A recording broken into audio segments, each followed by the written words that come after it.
আসসালামু আলাইকুম প্রিয় দর্শক। রাষ্ট্রে দুই চারটা ফেতনাবাজের কারণে বিশৃঙ্খলা সৃষ্টি হলে 18 কোটি মানুষের দেশ দুই চারটা ফেতনাবাজের কারণে বিশৃঙ্খলা সৃষ্টি হোক, এটা আমরা চাই না।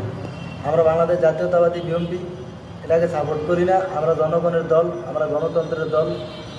এই দেশ স্বৈরাচারীরা বারবার বাকশাল কায়েম করতে চাইছে। শহীদ প্রেসিডেন্ট জিয়াউর রহমানই এই দেশে বহুদলীয় গণতন্ত্র কায়েম করে দিয়ে গেছে। এই কারণে এত দল সকলে রাজনীতি করার সুযোগ পাচ্ছে।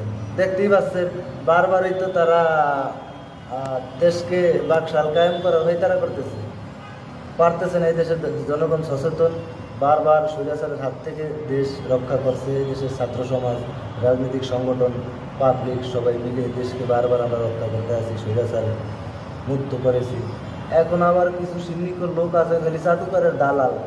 অমুকে থাকতে পারবো না দেশে, অমুকে থাকতে পারবো না, ওই থাকতে পারবো। দেশটা ওর বাপের একলা আর বাপের না। ওই যে এক লোক কইল মিজানুর রহমান আজারি দেশে থাকতে পারবে না, মাওলানা মিজানুর রহমান আজারি দেশে থাকতে পারবে না। হে দেশে থাকতে পারবে না, তুই থাকবি কেন বেটা? দেশটা তোর হেয়ার না?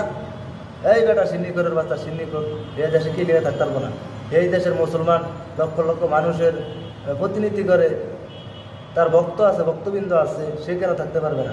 আমি কি আর ভক্ত একজনও না, যে এই দেশের নাগরিক হে এই দেশে বসবাস করার অধিকার রাখে, তাইলে হে থাকতে পারবো না কি লিখে? দেশটা কি তোর বাপের একলা? আমি মুক্তিযোদ্ধার সন্তান। এই জুলাই আন্দোলন শুরু করে 15 বছর আন্দোলনের লগে জড়িত ছিলাম, কম বেশি আন্দোলন করছি, মুখে নয় কাজে বিশ্বাসী, সব আছে ইতিহাস। এখন সোশ্যাল মিডিয়ার দুনিয়া, মোয়ের ছাপাবাজি চলে না, কিছু আছে খালি ছাপাবাজি বা তালে টেলে ছাপাবাজি করিয়া নিজের ভাগ্য উন্নতি করতে চায়। আমরা আন্দোলন সংগ্রাম করছি, আমরা দল থেকে, সংগঠন থেকে, দেশ থেকে কিছু চাই না। আমরা চাই শান্তিতে বসবাস করতে চাই।